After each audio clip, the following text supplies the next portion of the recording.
But on the back of the Daily Telegraph, there is a story here. Qatar means £800 million deal to host Super Bowl of Rugby. Southern Hemisphere and Six Nations to meet in finale. Negotiations underway on bumper 8-year proposal. So this is the biennial competition in World Rugby that's going to be happening, which you might have seen, where teams from the Southern Hemisphere are obviously going to continue to come up to the Northern Hemisphere in the summertime, in the autumn time, and then vice versa in the summertime. But these will all count towards ranking points, and we may have a world champion every 2 years as opposed to every 4 years. And the biggest news in all of this now is that the financial implications are going to be quite positive for the likes of Six Nations stakeholders, because Qatar are getting involved. They're going to pay £800 million to host what they believe to be the Super Bowl of Rugby. This is a pretty significant moment. There's been no comment from World Rugby with regards to this story that's in the Daily Telegraph. Six Nations spokesperson said the interest and excitement for the Nations Cup continues to build ahead of 2026, but we do not want to comment on commercial matters or engage in speculation. This looks like this is happening. Yeah. Money makes things happen quicker than the absence of money, right? So I'm not terribly surprised that they're going to take the money. I guess I'm a bit surprised by the amount of money. I think that maybe they might have been cheaper dates than this. Yeah, rugby in general. Yeah, because rugby's a bit broke, right? We keep hearing about the existential crisis facing the game, the many different crises between the clubs in England going to the wall, the ticking time bomb of the concussion cases, and just the fact that very few countries play it. It's not easy to make loads and loads of football-esque money, but 900 million is a lot of money. Everybody's saying yes to that.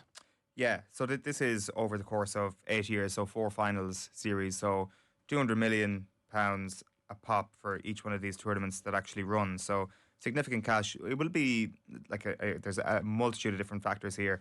Be interested to hear what the backlash is to this, in the sense of sports washing, a state like Qatar hosting an event like this. Given, have we been through this cycle before? Yes, and it's done. And it's kind of been soft launch. I mean, Qatar Airways are the shirt sponsor for referees in the URC, so it's been creeping in anyway. So if GMAC drowned so John Ram could float on a bed of money, then the FIFA World Cup. Yeah. And everybody's like, hey, float a bed of money, here we come. And that's what rugby's going to do. So I'd be interested to see if people are outraged in the comments, or if it's like everything works. Sports washing really, really, really works. It definitely does. The one thing, though, is that sports washing works if you've got a very attractive, shiny thing to show everybody. Do we think that a rugby tournament in the Middle East, in not a stronghold of rugby, is actually going to look fantastic on television? Or will they make sure that stadiums are packed out? Like, to be fair, like for when it comes to Southern Hemisphere fans, you'd have a few of them show up to these parts of the world in the autumn time. It's a cheaper flight for them to get to the Middle East instead of coming all the way up here, for example. Although this is on top of those fixtures as well.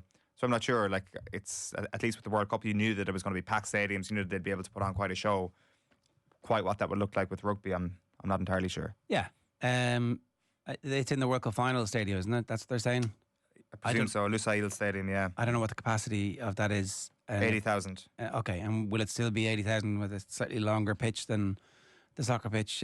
Close enough. Okay, so they'll have to try to fill it, but again, you fill the lower tier, everybody takes the money and holds their nose and goes home, I think.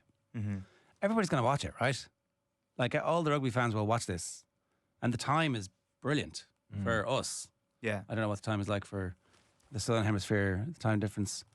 It's probably not too bad. No. Or else it's a disaster. Maybe some of our Southern Hemisphere viewers this morning could tell us what the viewing experience of watching the World Cup in Qatar was like. But it was brilliant from our perspective in terms of the kickoff times, with the obvious caveat that thousands of migrant workers died, and we understand that. But there's going to be loads more sport in the Middle East. That's the whole point of everything that's been going on. That's the lesson that we're learning here. We're seeing the Saudis are not going to join Manchester City in trying to attack the Premier League. They're like, oh, look at those bad children over there. Look, they're such bad children. We are good children. And if they win, we'll be delighted. But if they lose, we don't care. It's a very interesting dynamics that are playing out in the Premier League situation. And I think all these stories are connected, really. The whole point is to make people travel to the Middle East and see the Middle East as important, the various individual countries in the Middle East as individual countries themselves, and as power brokers when it comes to all sorts of different things. And look, this is how life works, right? And also in the context of rugby, as you've mentioned, and the Telegraph does point out that the RFU was unable to secure a broadcast partner for England-Japan later this month, and Rugby Pass has come on board to purchase those rights, and they pointed that as World Rugby owned Rugby Pass. They've used that as a point to suggest maybe struggling industry in terms of rugby rights, and maybe this could be something that breathes new life into it. Perhaps. That's why it's such an attractive thing. I think England-Japan friendly at the end of the season is not the attractive thing that a lot of marketeers think it is. You know what I mean? I'm not assuming that when the All Blacks come to town, there'll be no interest in media rights for that.